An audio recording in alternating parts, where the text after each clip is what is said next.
स्वर्णरेखा नद्यौ दक्षिण दिग्भागे पूर्वी सिंहभूम जनपदे तेलुगु नगर क्षेत्रे नेपाल बिल्डिंग स्थान स्थितेषु श्री श्री चंद्रमौलेश्वर नीलकंठ महादेव प्रांगण क्षेत्रे शिव सन्निधौ अस्थिति द्विसहस्र आयने दक्षिणायने श्री सूर्ये उत्तर गोला शरद ऋतौ मासानां मासोत्तमे मासे आश्विन मासे कृष्णपक्षे अष्टमी उपरान्ते नवम्यां तिथौ अंतर्गते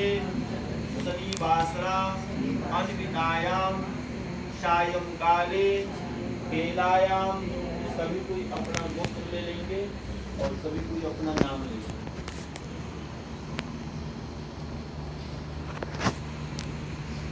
बोलिएगा। श्रुति स्मृति पुराणोक्त फल प्राप्ति कामः स्वकृत मनो वाक्य कायिक दुरित क्षय पूर्वक पति पुत्र आयु सौभाग्य आदि समृद्धि हेतवे जीवित पुत्रिका व्रत उपवासम सत्पूजा यथाविधि यथामितोपचारेण अहम करिष्ये। यहाँ पर संकल्प छोड़ दें तो सभी अपनी सामग्री के अनुसार भगवान जी वाहन का पूजन करें। पहले ध्यान कर लेंगे सभी कोई हाथ में पुष्प लेकर के, उसके बाद पूजन प्रारंभ करेंगे।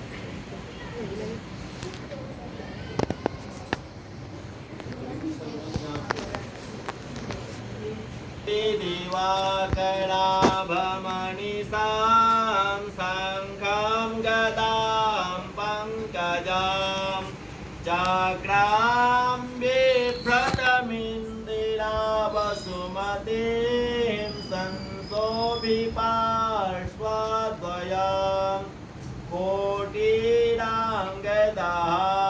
कुण्डलधरां पीताम्बरां कौस्तुभेन दीप्तां विश्वधरं स्ववक्षशिलसा श्रीवत्सचिह्नं भजे। ओम प्रणवस्वजिनुत्वाहनाय नमः। ध्यानादिध्यानं समर्पयामि। सभी को छोड़ दें ध्यान और उसके बाद पूजन करना प्रारंभ करना।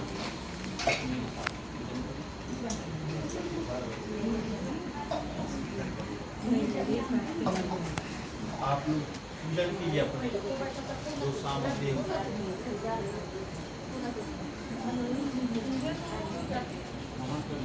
दश्यामृतं दिवि त्रिपादोध उदितपूर्वः पादोषेहा भवत्पुरः ततो विश्वम्भरामत्तासेनानि शनि अभि ततो विराट जायत विराजो अधिपूर्वः सजातो अतिरिक्ततावजादभूः।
जानाते हनागं महिमानः सजान्यत्र पुरवे साध्या सन्ति देवा मंत्रपुष्पाञ्जलिं समर्पयामि।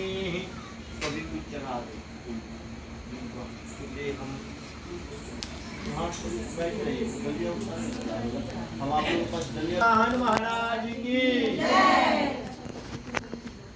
एकदा मुन्यः सर्वे नैमिषारण्यवासिनः पप्रच्छुः कृत्या सूतं लोकानां हितकाम्यया। एक बार नैमिषारण्य के निवासी ऋषियों ने संसार के कल्याणार्थ सूत जी से पूछा, हे सूत जी, कराल कलिक काल में लोगों के बालक किस तरह दीर्घायु होंगे, सो कहिए। सूत जी कहते हैं, जब द्वापर का अंत और कलयुग का आरंभ था, उसी समय बहुत सी शोकाकुल स्त्रियों ने आपस में सलाह की कि क्या इस कली में माता के जीवित रहते पुत्र मर जाएंगे। जब वे आपस में कुछ निर्णय नहीं कर सकी, तब गौतम जी के पास पूछने के लिए गई। जब उनके पास पहुंची तो उस समय गौतम जी आनंद के साथ बैठे थे। उनके सामने जाकर उन्होंने मस्तक झुकाकर प्रणाम किया। तदंतर स्त्रियों ने पूछा, हे प्रभु, इस कलयुग में लोगों के पुत्र किस तरह जीवित रहेंगे, इसके लिए कोई व्रत या जप हो, तप हो तो कृपा करके बताइए। इस तरह की बात सुनकर गौतम जी बोले, आपसे मैं वही बात कहूँगा जो मैंने पहले से सुन रखी है। गौतम जी ने कहा, जब महाभारत युद्ध का अंत हो गया और द्रोण पुत्र अश्वत्थामा के द्वारा अपने बेटे को मरा देखकर सब पांडव बड़े दुखी हुए, तो पुत्र शोक से व्याकुल होकर द्रौपदी अपनी सखियों के साथ ब्राह्मण श्रेष्ठ धौम्य के पास गई और उसने धौम्य से कहा, हे विपेंद्र, कौन सा उपाय करने से बच्चे दीर्घायु हो सकते हैं, कृपा करके ठीक ठीक कहिए। धौम्य जी बोले, सतयुग में सत्य वचन बोलने वाला आधी रात के समय पुत्र के शोक से व्याकुल कोई स्त्री रोने लगी, क्योंकि वह अपने बेटे के दर्शन से निराश हो चुकी थी। उसका पुत्र मर चुका था। वह रोती हुई कहती थी, हाय मुझ बूढ़ी माता के सामने मेरा बेटा मरा जा रहा है। उसका दारुण सुनकर, उसका रुदन सुनकर राजा जिमतवाहन का तो मानो हृदय विदीर्ण हो गया। वह तत्काल उस स्त्री के पास गया और उससे पूछा, तुम्हारा बेटा कैसे मरा है। बूढ़ी ने कहा, गरुड़ प्रतिदिन आकर गांव के लड़कों को खा जाता है। इस पर दयालु राजा ने कहा, माता, अब तुम रो मत, आनंद से बैठो। मैं तुम्हारे बच्चे को बचाने का यत्न करता हूँ। ऐसा कहकर राजा उस समय उस स्थान पर गया जहाँ गरुड़ आकर प्रतिदिन मांस खाया करता था। उसी समय गरुड़ भी उस पर टूट पड़ा और राजा के शरीर का मांस खाने लगा। जब अतिशय तेजस्वी गरुड़ ने राजा का बायां अंग खा लिया तो झटपट राजा ने अपना दाहिना अंग फेर कर गरुड़ के सामने रख दिया। यह देखकर गरुड़ जी ने कहा, देव योनियों में तुम कौन हो? तुम तो मनुष्य नहीं जान पड़ते। अच्छा, अपना जन्म और कुल बताओ। याद रखिएगा, पहले युद्ध करने भी लोग जाते थे ना, तो जिससे तिससे युद्ध नहीं करते। युद्ध करने से पहले क्षत्रिय लोग पूछ लिया करते, तो अपना कुल, अपना गोत्र, अपना जन्म बताओ, तभी जाके युद्ध करते। सबसे युद्ध नहीं किया जाता। पीड़ा से व्याकुल मन वाले राजा ने कहा, हे पक्षीराज, इस तरह के प्रश्न करना व्यर्थ है। तुम अपनी इच्छा भर मेरा मांस खाओ। यह सुनकर गरुड़ रुक गए और बड़े आदर से राजा के जन्म और कुल की बात पूछने लगे। और राजा ने कहा, मेरी माता का नाम सैव्या है और मेरे पिता का नाम शालिवाहन है। सूर्य वंश में मेरा जन्म हुआ है और जिमुतवाहन मेरा नाम है। राजा की दयालुता देखकर गरुड़ ने कहा, हे महाभाग, तुम्हारे मन में जो अभिलाषा हो वह वर मांगो। राजा ने कहा, हे पक्षीराज, यदि आप मुझे वर देना चाह रहे हैं तो वर दीजिए कि आपने अब तक जिन प्राणियों को खाया है वे सब जीवित हो जाएं। हे स्वामी, अब से आप यहाँ बालकों को न खाएं और कोई ऐसा उपाय करें कि जहाँ जो उत्पन्न हो वे लोग बहुत दिनों तक जीवित रहें। धौम्य ने कहा कि पक्षीराज गरुड़ राजा को वरदान देकर स्वयं अमृत लेने के लिए नागलोक चले गए। वहां से अमृत लाकर उन्होंने उन मरे हुए मनुष्यों के हड्डियों पर बरसाया। ऐसा करने से सब लोग जीवित हो गए, उनको जिनको कि पहले गरुड़ ने खाया था। राजा के त्याग और गरुड़ की कृपा से वहां वालों का बहुत कष्ट दूर हो गया। उस समय राजा के शरीर की शोभा दूनी हो गई थी और राजा की दयालुता देखकर गरुड़ ने फिर कहा, मैं संसार के कल्याणार्थ एक और वरदान दूंगा। आज आश्विन कृष्ण सप्तमी से रहित शुभ अष्टमी तिथि है। जिस दिन ये घटना हुआ है उस दिन उदया तिथि में ही अष्टमी था।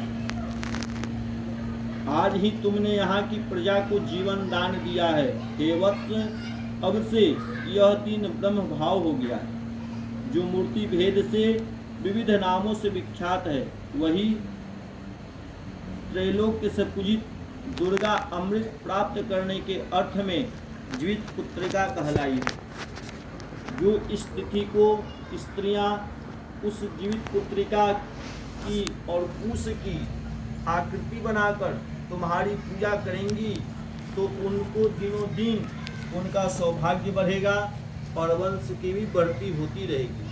हे महाभाग, इस विषय में विचार करने की कोई आवश्यकता नहीं है। हे राजन, सप्तमी से रहित और उदया तिथि की अष्टमी को व्रत करें। इसमें स्पष्ट लिख दिया गया है, सप्तमी से रहित हो और उदया तिथि की अष्टमी हो। फिर कुछ लोग हैं जो नहीं माने। उदया तिथि की अष्टमी को व्रत करें, यानी सप्तमी विध अष्टमी जिस दिन हो उस दिन व्रत न कर शुद्ध अष्टमी को व्रत करें और नवमी में पारण करें। यदि इस पर ध्यान न दिया गया तो फल नष्ट हो ही जाएगा और सौभाग्य तो अवश्य ही नष्ट हो जाएगा। जिमुतवाहन को इस तरह का वरदान देकर गरुड़ वैकुंठ धाम को चले गए और राजा भी अपनी पत्नी के साथ अपने नगर को वापस चले आए। धौम्य द्रौपदी से कहते हैं, देवी, मैंने यह अतिशय दुर्लभ व्रत तुमको बताया है। इस व्रत को करने से बच्चे दीर्घायु होते हैं। हे देवी, तुम भी प्रोक्त विधि से यह व्रत और दुर्गा जी का पूजन करो तो तुम्हें अभिलषित फल प्राप्त होगा। मुनिराज धौम्य की बात सुनकर द्रौपदी के हृदय में एक प्रकार का कौतूहल उत्पन्न हुआ और पूर्वासिनी स्त्रियों को बुलाकर उनके साथ यह उत्तम व्रत किया। गौतम ने कहा, यह व्रत और इसके प्रभाव को किसी एक चिल्ही ने सुन लिया और अपनी सखी सियारिन को बतलाया। इसके बाद पीपल वृक्ष की शाखा पर बैठी हुई चिल्ही ने और उस वृक्ष के खोते में बैठकर सियारिन ने भी व्रत किया। फिर वही चिल्ही इस उत्तम ब्राह्मण के मुख से यह कथा सुन आई और पीपल की खोते में बैठी हुई अपनी सखी को सुनाई। सियारिन ने आधी कथा सुनी थी कि उसे भूख लग गई और वह उसी समय 100 से भरे शमशान में पहुंची। वहां अपनी इच्छा भर मांस खाया और चिल्ही बिना कुछ खाए पिए रह गई और सवेरा हो गया। सवेरे वह गौशाले में गई और वहां गौ का दूध पिया। इस तरह नवमी में उसने पारण किया। कुछ दिनों बाद वे दोनों मर गईं और अयोध्या के किसी धनी व्यापारी के घर जन्मी। संयोग से उस दोनों का जन्म एक ही घर में हुआ, जिसमें सियारिन ज्येष्ठ हुई और चिल्ही छोटी, वे दोनों सभी शुभ लक्षणों से युक्त थी। इसलिए बड़ी लड़की काशीराज के और छोटी उसके मंत्री के साथ गार्हपात्य अग्नि के सामने विधि पूर्वक ब्याही गई। पूर्व जन्म के कर्म फल से वह मृगनयनी रानी हुई। जिस किसी भी संतान की वह मर जाती थी और पूर्व जन्म की बातों को स्मरण वाली मंत्री की पत्नी ने अष्टवसु के समान तेजस्वी 8 बेटे उत्पन्न किए और सभी जीवित रह गए। अपनी बहन के पुत्र को जीवित देखकर ईर्ष्यावश राजपत्नी ने अपने स्वामी से कहा, यदि तुम मुझे जीवित रखना चाहते हो तो इस मंत्री के सभी पुत्रों को उसी जगह भेज दो जहां मेरे बेटे गए हैं, अर्थात इन्हें मार डालो। यह सुनकर राजा ने उस मंत्री की पुत्रों को मारने के लिए कई प्रकार का उद्योग किए, पर मंत्री पत्नी ने जीवित पुत्रिका के पुण्य बल से बचा लिया। एक दिन राजा ने अपने आदमियों से उन पुत्रों का सिर कटवाकर पिटारी में रखवाकर और पिटारी उनकी माता यानी मंत्री की पत्नी के पास भेज दिया, किंतु वे 8 सिर बेशकीमती जवाहरात हो गए और भले चंगे वे 8 लड़के अपनी माता के पास वापस चले गए। उनको जीवित देखकर राजपत्नी को बड़ा विस्मय हुआ। अंत में वह मंत्री की पत्नी के पास आई और उसने पूछा, बहन, तुमने कौन सा ऐसा पुण्य किया है जिससे बार बार मारे जाने पर भी तुम्हारे बेटे नहीं मरते? इस पर मंत्री की पत्नी ने कहा, पूर्व जन्म में मैं चिल्ही थी और तुम सियारिन। दोनों ने व्रत किया। तुमने व्रत के नियमों का भली भांति पालन नहीं किया और मैंने किया था। इसी दोष से हे बहन, तुम्हारे बेटे नहीं जीते। और राजरानी, अब भी तुम उस जीवित पुत्र का व्रत को करो तो तुम्हारे बेटे दीर्घायु होंगे। मैं तुमसे सच सच कह रही हूँ। उसके कथा अनुसार रानी ने व्रत किया, तभी से उसके कई बड़े सुंदर और दीर्घायु होकर बड़े बड़े राजा हुए। सूत जी कहते हैं कि सब प्रकार का आनंद देने वाला मैंने यह दिव्य व्रत बतलाया। स्त्रियां चिरंजीवी संतान चाहती हो तो विधि पूर्वक यह व्रत करें। बोल जीवित वाहन भगवान की। पुष्प को छोड़ दें।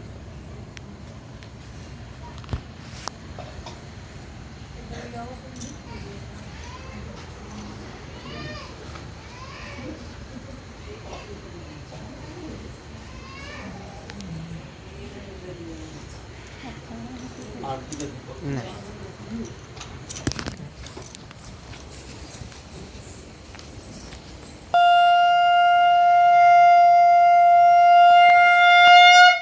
बोलिए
सबके स्वामी हरि ओम जय जगदीश हरि तुम करुणा के सागर तुम पालन करता हो स्वामी तुम पालन करता मैं मूरख कल कामी मैं सेवक तुम स्वामी कृपा करो हरि ओम जय जगदीश हरि तुम हो एक कर सबके प्राणपति स्वामी सबके प्राणपति विश्वविनी उदयामि विश्वविनी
उदयामि तुमको मैं हरि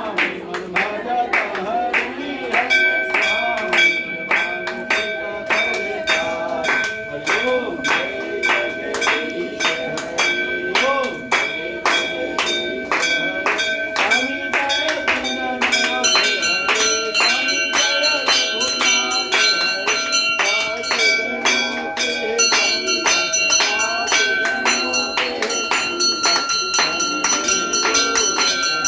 मेरा बंधु सुख हरे ठाकुर तुम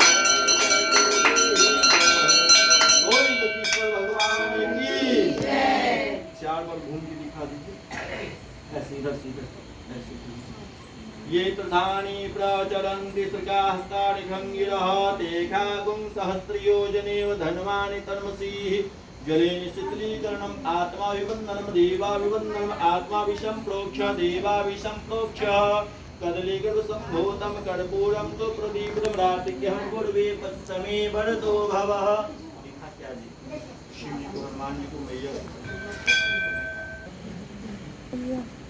कर्माणि प्रथमन्यासन्न देहनाकं महिमानः सचन्ति यत्र पुरवेशाद्या सन्ति देवाः सेवन्ति गावकुलचम्पकपाटलाब्जे पुन्नागजातिकरवीरैरस्थलपुष्पे बेल्वा प्रवाल तुलसी दलमाञ्जरे विश्वां पूजयामि जगदीश्वर मे प्रसीद कायेन वाचा मनसेन्द्रियैर्वा बुद्ध्यात्मना वानुसृतस्वभावात् करोति यद् सकलं परस्मै नारायणायेति समर्पयेत् त्वमेव माता च पिता त्वमेव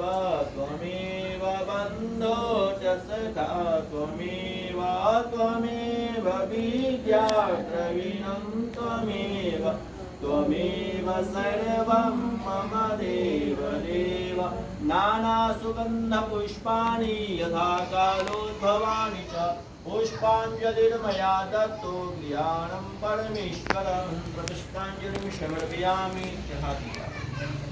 और हाथ जोड़ के सभी को क्षमा याचना मांग ले। बोलिएगा ओम, सब तो एक साथ बोलेंगे है ना।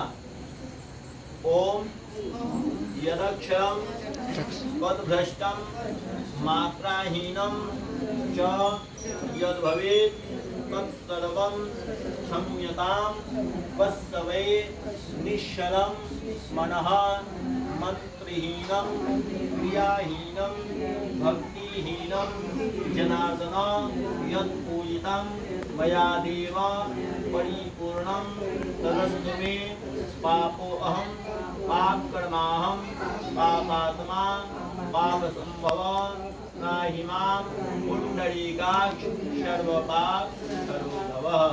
मस्तक झुका के सभी को प्रणाम कर ले।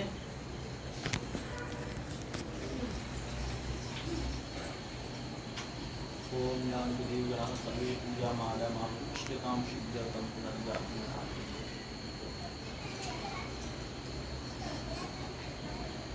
कार्य संपन्न हुआ। अपना अपना